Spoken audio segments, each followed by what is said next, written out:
Episode 49. The village is getting dressed. Hairdressers trim her bows, her sparkly baubles gently hooked by devoted, serious-faced hard workers. A glow-up.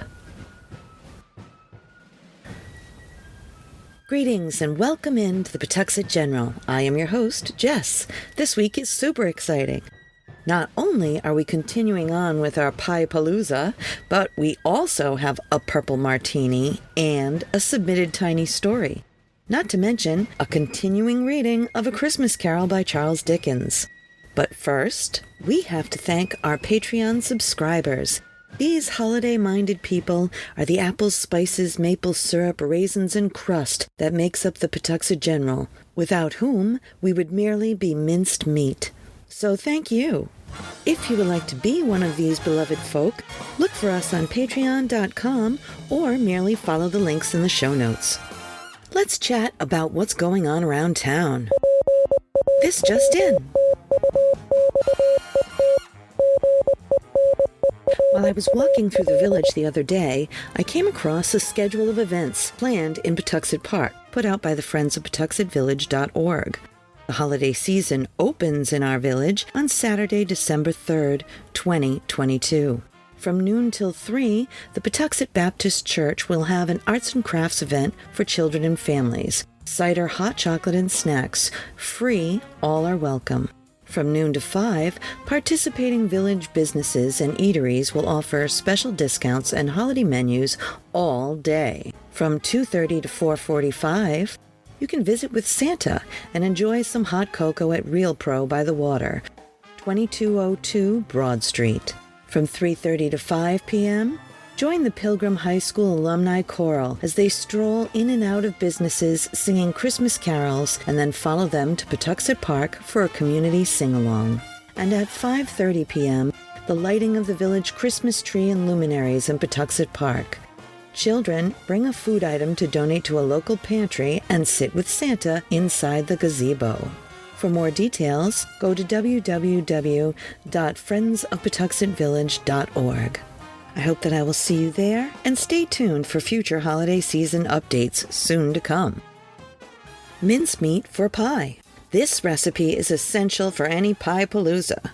This particular recipe comes courtesy of the Pioneer Valley Association and the Massachusetts Department of Food and Agriculture. They say that mincemeat was a way of preserving meat in the days before refrigeration.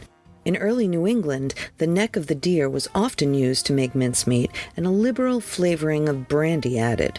This is a filling recipe, and it could be used in any shell, like the one used in episode 48, which holds up well in a 2-crust pie in a pan. Or you could use the freestanding pie crust from episode 50. Wait, what? Oh yeah, that's next week. Well, for this filling, you will need 1.5 quarts ground beef, 4.5 quarts chopped apples, 1 quart of water in which the meat was cooked, 1.5 pounds raisins, 1.5 quarts maple syrup, 10 teaspoons cinnamon, that's right, I said 10 teaspoons, 2 teaspoons pepper, 2 teaspoons salt, 4 teaspoons cloves, 4 teaspoons nutmeg. Combine it in a pot and cook over low heat until the apples are soft and the mixture is quite thick. Either can, freeze, or make into 12 pies. Note to my pals, I would cook this in between 2 crusts at 350 degrees for 50 minutes or until the crust is lightly brown. Are you thirsty? How about a berry martini? Here we are starting the holiday season, and while we set up, now would be a good time to lay in some lovely cocktail ingredients to carry you through any loved ones dropping by while you decorate. Everything is shelf-stable except the blueberries, but those are easy to keep in the fridge. The look is very dramatic and tastes lovely while giving a good punch. For this drink, you will need 1 lovely good-sized martini glass, a shaker filled with ice, 2 ounces blueberry vodka, 1/2 ounce Chambord, 1/2 ounce triple sec, 1/2 ounce cranberry juice, and blueberries for garnish. Add all of your ingredients except the blueberries to the shaker full of ice and give it a really good shake. Strain into a chilled martini glass. then drop a few blueberries, and 2 minutes to make on the fly, and your guests will feel spoiled and hopefully, enjoy. Next, I have A Tiny Story by Piper V. It always started in silence, and then a soft click, so soft I often wondered if I imagined it. Hours later, a knock on the door. Nobody there, but a box with my name on it. A brand new jackknife inside one time, an axe another time. But even more disturbing, once it was a box of sympathy cards. It became so that when I heard the knock on the door, I would jump, a rope that time, candles the next, on and on. Finally, after weeks of frightening deliveries, I thought I might go mad when the last package came. Terrified, I sat it in front of me, this thick envelope. Opening it, I gasp when I find a funeral planning package, to which Alexa responds, "I'm sorry, I couldn't hear that. I'll keep listening."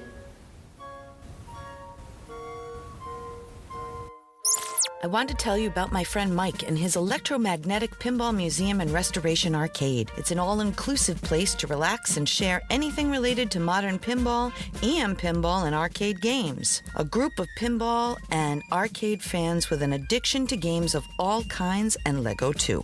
$10 gets you free play on pinball and arcade games all day. You can find them at 881 Main Street, Pawtucket, Rhode Island, or online at www.electromagneticpinballmuseum.com. And now for a continued reading of A Christmas Carol by Charles Dickens. We rejoin our reading where we left off, halfway through Stave 3. By this time it was getting dark and snowing pretty heavily, and as Scrooge and the Spirit went along the streets, the brightness of the roaring fires in kitchens, parlors, and all sorts of rooms was wonderful. Here, the flickering of the blaze showed preparations for a cozy dinner with hot plates baking through and through before the fire and deep red curtains ready to be drawn to shut out cold and darkness. There, all the children of the house were running out into the snow to meet their married sisters, brothers, cousins, aunts, uncles, and be the first to greet them. Here again were shadows on the window blind of guests assembling, and there a group of handsome girls, all hooded and fur-booted, all chattering at once, tripped lightly off to some near neighbor's house, where woe upon the single man who saw them enter, artful witches well they knew it, in a glow.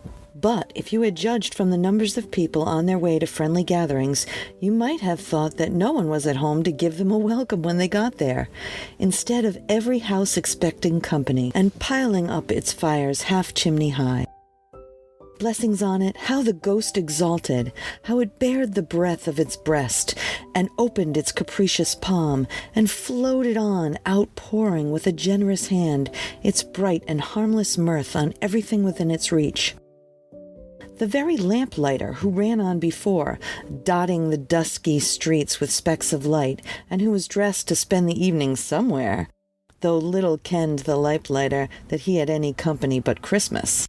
And now, without a word of warning from the ghost, they stood upon a bleak and desert moor, where monstrous masses of rude stone were cast about, as though it were the burial place of giants, and water spread itself wherever it listed, or would have done so, but for the frost that held it prisoner.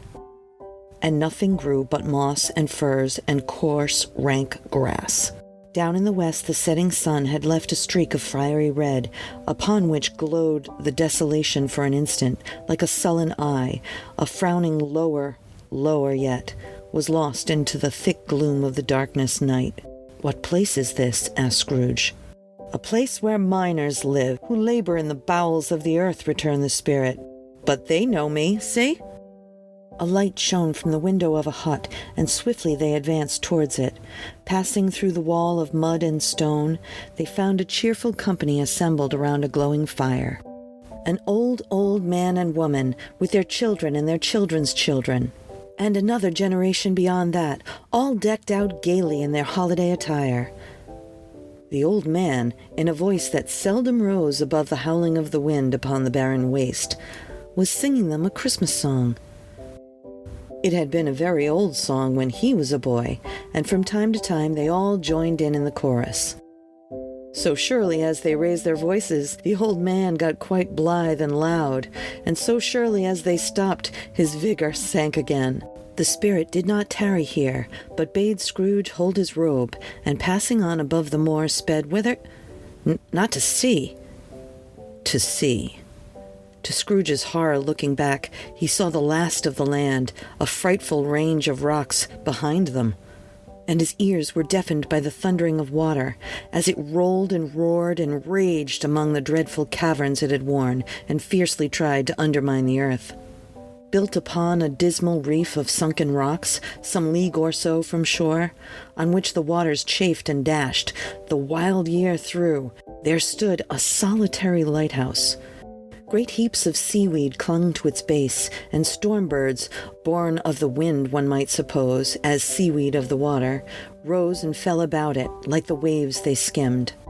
But even here, 2 men who watched the light had made a fire, that through the loophole in the thick stone wall shed out a ray of brightness on the awful sea. Joining their horny hands over the rough table at which they sat, they wished each other Merry Christmas in their can of grog, and one of them, the elder too, with his face all damaged and scarred like hard weather, as the figurehead of an old ship might be, struck up a sturdy song that was like a gale in itself. Again the ghost sped on, above the black and heaving sea, on, until, being far away, as he told Scrooge, from any shore, they lighted on a ship. They stood beside the helmsman at the wheel, and lookout on the bow, the officers who had the watch. Dark, ghostly figures in their several stations, but every man among them hummed a Christmas tune, or had a Christmas thought, or spoke below his breath to his companion of some bygone Christmas day, with wayward hopes belonging to it. And every man on board, waking or sleeping, good or bad, had had a kinder word for another on that day than any other day in the year, and had shared to some extent in its festivities, and had remembered those he cared for at a distance, and had known that they had delighted to remember him. It was a great surprise to Scrooge, while listening to the moaning of the wind, and thinking what a solemn thing it was to move on through the lonely darkness over an unknown abyss, whose depths were secrets as profound as death. It was a great surprise to Scrooge, while thus engaged, to hear a hearty laugh. It was a much greater surprise to Scrooge to recognize it as his own nephew's, and to find himself in a bright, dry, gleaming room, with the spirit standing, smiling by his side, and looking at that same nephew with approving affability. "Ha-ha!" laughed Scrooge's nephew. "Ha-ha-ha!" If you should happen, by any unlikely chance, to know a man more blessed in a laugh than Scrooge's nephew, all I can say is, I should like to know him too. Introduce him to me, and I'll cultivate his acquaintance. It is a fair, even-handed, noble adjustment of things, and while there is infection and disease and sorrow, there is nothing in the world so irresistibly contagious as laughter and good humor.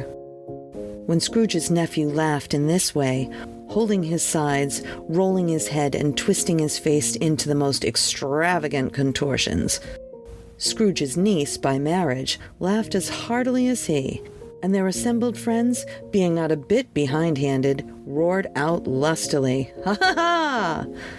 "He said that Christmas was a humbug, as I live!" cried Scrooge's nephew. "He believed it too." "More shame for him, Fred," said Scrooge's niece indignantly. "Bless those women, they never do anything by halves, they're always in earnest." She was very pretty, exceedingly pretty, with a dimpled, surprised-looking capital face, a ripe little mouth that seemed made to be kissed, and no doubt it was. All kinds of good little dots about her chin that melted into one another when she laughed, and the sunniest pair of eyes you ever saw in the little creature's head. Altogether, she was what you would have called provoking, you know, but satisfactory, too. Oh, perfectly satisfactory. "He's a comical old fellow," said Scrooge's nephew. "That's the truth, and not so pleasant as he might be. However, his offenses carry their own punishment, and I have nothing to say against him." "I'm sure he is very rich, Fred," hinted Scrooge's niece. "At least you always tell me so." "What of that, my dear?" said Scrooge's nephew. "His wealth is of no use to him. He doesn't do any good with it. He doesn't make himself comfortable with it. He hasn't the satisfaction of thinking that he is ever going to benefit us with it. Well, I have no patience with him, observed Scrooge's niece. Scrooge's niece's sisters and all the other ladies expressed the same opinion. Oh, I have, said Scrooge's nephew. I am sorry for him. I couldn't be angry with him if I tried. Who suffers by his ill whims? Himself. Always. Here he takes it into his head to dislike us, and he won't come to dine with us. What's the consequence? He doesn't lose much of a dinner. Indeed, I think he loses a very good dinner, interrupted Scrooge's niece. Everyone else said the same, and they must be allowed to have been competent judges because they just had dinner. And with the dessert upon the table, were clustered around the fire by lamplight. Well, I'm very glad to hear it, said Scrooge's nephew, because I haven't great faith in these young housekeepers. What do you say, Topper? Topper had clearly got his eye upon one of Scrooge's niece's sisters, for he answered that a bachelor was a wretched outcast who had no right to express an opinion on the subject. Whereas Scrooge's niece's sister, the plumplum with the lace tucker, not the one with the roses, blushed. Do go on, Fred, said Scrooge's niece, clapping her hands. He never finishes what he begins to say. He's such a ridiculous fellow. Scrooge's nephew reveled in another laugh, and as it was impossible to keep the infection off, though the plump sister tried hard to do it with an aromatic vinegar, his example was unanimously followed. I was only going to say, said Scrooge's nephew, that the consequence of his taking a dislike to us and not making merry with us is, as I think, that he loses some pleasant moments which could do him no harm. I'm sure he loses pleasanter companies than he has find in his own thoughts, either in his moldy old office or his dusty chambers. I mean to give him some chance every year, whether he likes it or not, for I pity him. He may rail at Christmas till he dies, but he can't help thinking better of it. I defy him if he finds me going there in a good temper year after year and saying, Uncle Scrooge, how are you? Even if it only puts him in the vein to leave his poor clerk 50 pounds. That's something. I think I shook him yesterday. It was their turn to laugh now at the notion of his shaking Scrooge, but being thoroughly good-natured and not caring for what they laughed at, so they laughed at any rate, he encouraged them in their merriment and passed the bottle joyously. After tea, they had some music, for they were a musical family, and knew what they were about. When they sung a glee or catch, I can assure you, especially Topper, could growl away in any bass like a good one, and never swell the large veins in his forehead, or get red in the face over it.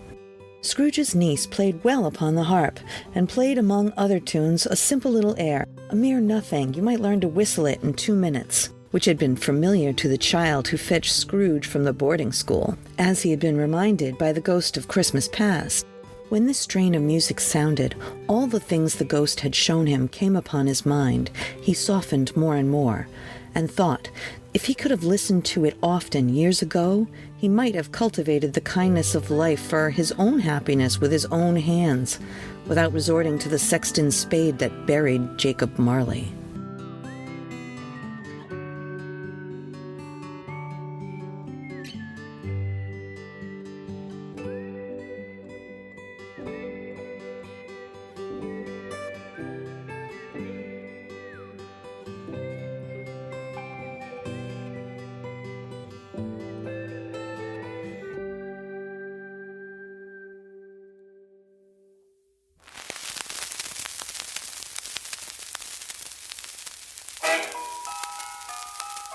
Thank you once again for joining us today at the PG.